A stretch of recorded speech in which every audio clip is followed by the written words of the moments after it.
দর্শক, এই মুহূর্তে আমরা রয়েছি রাজধানীর প্রাণকেন্দ্র মতিঝিলে। এই মতিঝিল থেকে দক্ষিণ কমলাপুর যেতে রিক্সা ভাড়া লাগবে 30 থেকে 40 টাকা। কিন্তু আজকে এমন একটি রাস্তা আপনাদের দেখাবো যে রাস্তা দিয়ে মাত্র 5 টাকায় 30 থেকে 40 টাকা ভাড়া বাঁচিয়ে মাত্র 1 মিনিটে যাওয়া যাবে। চলুন দর্শক, সেই রাস্তাটি আপনাদের দেখাই।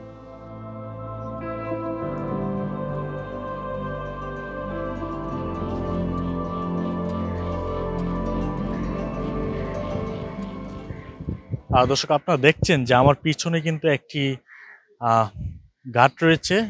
সেই ঘাট দিয়ে কিন্তু প্রতিনিয়তই নৌকা চলাচল করে এবং সেই নৌকার মাধ্যমে কিন্তু মানুষ যাতায়াত করে দক্ষিণ কমলাপুর থেকে এই যে মতিঝিল, এই মতিঝিলে মাত্র 5 টাকার মাধ্যমে কিন্তু মানুষ সব সময় যাতায়াত করছে। এই সামান্য একটু রাস্তা, এই কয়েক মিটার যে রাস্তা রয়েছে, সেই রাস্তাটাই যদি মানুষ রিক্সা দিয়ে পার হতো, সেক্ষেত্রে তার অনেক রাস্তা ঘুরে কিন্তু তার এই মতিঝিল আসতে হতো দক্ষিণ কমলাপুর থেকে। আবার মতিঝিল থেকে কেউ যদি যেতে চায় সেই দক্ষিণ কমলাপুরে, সেক্ষেত্রেও কিন্তু তার অনেক রাস্তা ঘুরে যেতে হয়। কিন্তু এই সামান্য এতটুক রাস্তা নৌকা দিয়ে পার হলেই সে মতিঝিল থেকে দক্ষিণ কমলাপুরে যেতে পারে। আমরা একটু জানবো যে এই যে এখানে যে জলাশয়টা, এটা আসলে কত বছর ধরে এখানে রয়েছে আর মানুষ এখানে কিভাবে পার হচ্ছে, সেই বিষয়গুলো আপনাদের একটু জানাবো। আমরা এই যে জমির প্রকৃত যে মালিক রয়েছে, সেই মালিকের সাথে আমরা একটু কথা বলার চেষ্টা করব। পাকিস্তান পিরিয়ডে হচ্ছে আগে 2 পয়সা ভাড়া ছিল, 2 পয়সাতে 1 আনা হয়েছে, 1 আনাতে 2 আনা হয়েছে, 2 আনাতে 4 আনা হয়েছে, এই পর্যন্ত হইতে হইতে 5 টাকা হয়েছে। এটা পাকিস্তান পিরিয়ডে এখানে বড় বড় নৌকা আইতো, নৌকা আইসা এখানে মাল নামতো, বাজার, কাঁচা বাজার, লাড়কি, আমাদের লাড়কির দোকান ছিল এখানে, আমরা টিকার দোকান করতাম। এখানে যে 5 টাকা করে নেওয়া হয়, এই টাকাটা আসলে কারা নেয়? এই নৌকা লড়াই নাই, আমরা 1 টাকা বিখাই না, এটা আমাদেরই ঘাট, জমিনটা আমাদেরই। এটা মাটি কাটার লেগে রিকুইজিশন করছিল সরকার। এখানে কয়টা নৌকা চলে এখন অব্দি? আগে কেমন নৌকা চলতো আর এখন কয়টা? আমারই 10টা নৌকা ছিল, আমারই 10টা ছিল, এই 10টাই এখন ওদেরকে দিয়ে দিছি।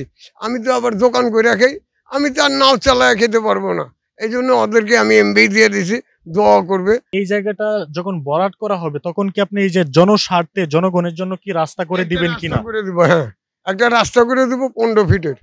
দর্শক, আমরা শুনছিলাম যে এই যে জলাশয়টা দেখতে পাচ্ছি, যে এখান দিয়ে কিন্তু প্রতিনিয়ত নৌকা চলাচল করে। এখন আগে এখানে 10টা 12টা নৌকা ছিল, কিন্তু এখন সময়ের বিবর্তনে ধীরে ধীরে নৌকার সংখ্যা কমে এসেছে। এখন 3টি নৌকা এখানে আমরা দেখছি, কিন্তু 3টি নৌকা থেকে একটি নৌকা ধারাবাহিকভাবে চলে সব সময়।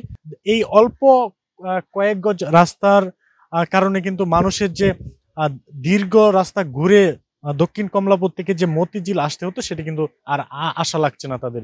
খুব সহজ হয়েছে এই ছোট্ট এই জলাশয় পার হওয়ার মাধ্যমে। আমরা একটু যারা যাতায়াত করে এই রাস্তা দিয়ে, আমরা তাদের সাথে একটু কথা বলার চেষ্টা করব, তারা আসলে কতটুকু সুবিধা পাচ্ছে।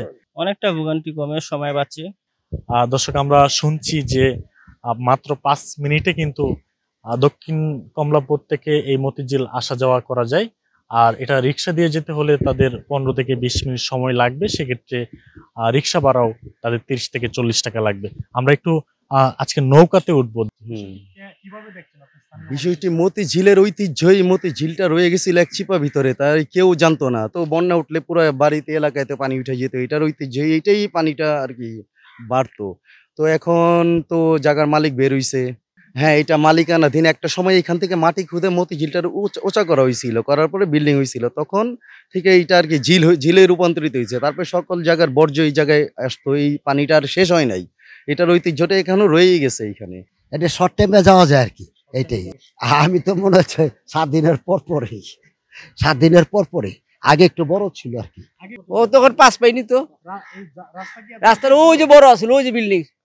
আগে আমরা দেখছি, মনে করেন 8 আনাতেন, তারপর 1 টাকা, তারপর 2 টাকা, তারপর 5 টাকা। রাজধানী ঢাকার প্রাণকেন্দ্র মতিঝিল, আর এই মতিঝিলের নামটি যেখান থেকে এসেছে, সেই ঝিলের উপর কিন্তু আমরা দাঁড়িয়ে রয়েছি। ঝিলের উপর নৌকা চলছে, মাত্র 5 টাকা দিয়ে মতিঝিল থেকে দক্ষিণ কমলাপুর যাওয়া যাচ্ছে। তারই খবর জানাচ্ছিলাম আপনাদের। রুহুল আমিন শেখ, খবর সংযোগ, ঢাকা।